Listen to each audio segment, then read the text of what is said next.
Picture this. It is the 3rd of the month, and your Social Security payment has just landed. For the average retired worker in 2026, that deposit is about $2,071 a month, after this year's 2.8% cost of living raise added roughly $56 to the check. A few hours later, you pull into a gas station and slide your debit card into the pump, the way you have 1,000 times.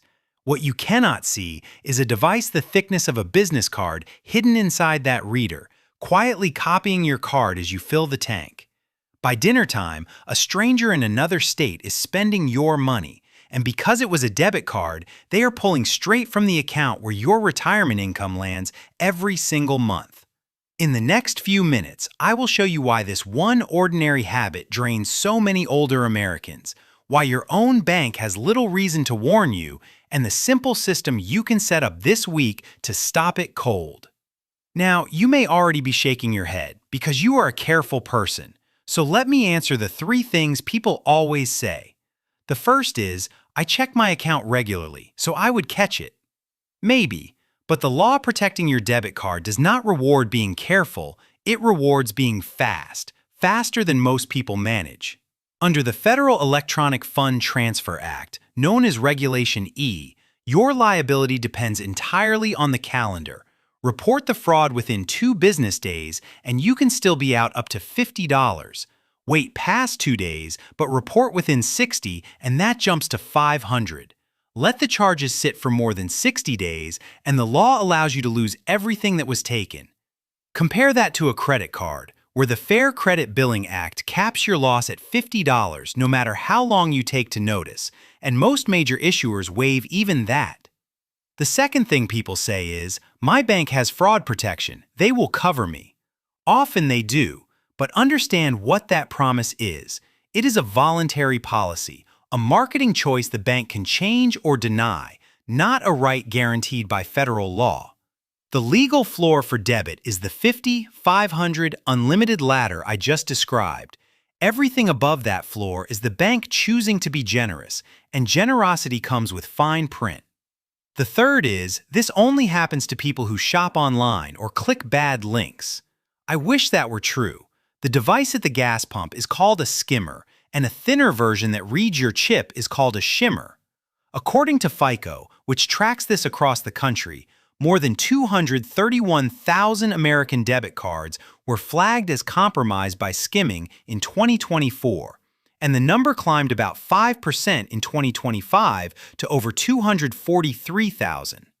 90% of those compromises happened at non-bank machines, the freestanding ATMs and card readers in convenience stores, gas stations, and other busy spots.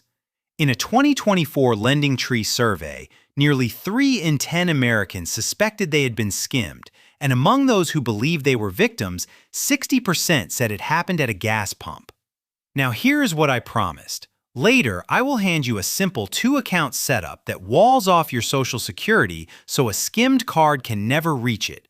Hold on to that, because first, you deserve to know why nobody at your bank is likely to raise this. It is not a conspiracy, it is incentives. Every time you swipe that debit card, the merchant pays your bank a small fee called interchange, so your bank quietly earns on your debit habit. And there is a larger reason: overdraft fees. When a thief drains your checking account and your automatic payments keep trying to go through, each one that bounces can trigger a fee, and at the biggest banks, that fee is still around $35 per item. Americans paid roughly $12.1 billion in overdraft and related fees in 2024. That year, J.P. Morgan Chase alone collected more than $1 billion in overdraft fees, and Wells Fargo collected right around $1 billion as well. There was real hope for relief. In December 2024, the Consumer Financial Protection Bureau finalized a rule to cap overdraft fees at $5. But in the spring of 2025, Congress repealed it, and the president signed that repeal in May 2025, so the cap never took effect. A bank that profits from your swipes and your overdrafts is simply not motivated to talk you out of either. Let me make this real. Meet Margaret, a 72-year-old widow. On the 3rd, her Social Security deposit of $2,071 arrives in her only checking account. That afternoon, she buys gas and her debit card is skimmed. 2 days later, before any paper statement would ever arrive, thieves make a string of withdrawals totaling $1,800. Margaret does not notice right away because, like many of us, she checks her account at the start of the month, not the middle. Meanwhile, her automatic payments keep firing. Her electric bill bounces, $35 fee. Her Medicare supplement bounces, another $35. Her phone and water bills bounce, $70 more. Within days, she is down the $1,800 the thieves took, plus $140 in overdraft fees, plus late notices from 4 companies. She reported it on day 9, inside the 60-day window, so the bank should limit her loss. But the law lets them take up to 10 business days to investigate before they must hand her provisional credit, and up to 45 days to finish the case. For nearly 2 weeks, Margaret is scrambling to buy groceries with money that was rightfully hers. Now the fix, and it is simpler than it sounds. Step 1. Separate your money into 2 accounts. Your Social Security, your pension, and your savings go into a primary account with no debit card attached, or one where the card stays locked in a drawer. That is your vault. Then open a second checking account just for spending, and each month move only what you plan to spend into it. That second account holds the only debit card you carry. If that card is ever skimmed, the thief hits a nearly empty account. Your income sits untouched in the vault, and none of your automatic payments bounce because those draw from the protected account. Step 2. For everyday purchases, especially gas and anything online, use a credit card instead of debit and pay it in full every month. You are not going into debt. You are borrowing the bank's money for 30 days as a shield, so any fraud lands on their balance sheet, not yours, while you dispute it. As a bonus, Americans earned about $47.5 billion in credit card rewards in 2024, money that debit users simply leave on the table.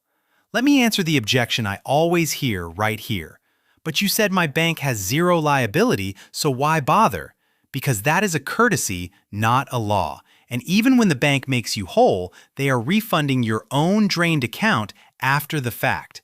With the 2-account system, the money never leaves your vault, so there is nothing to refund and nothing to wait on. One approach protects you after the damage, the other prevents the damage.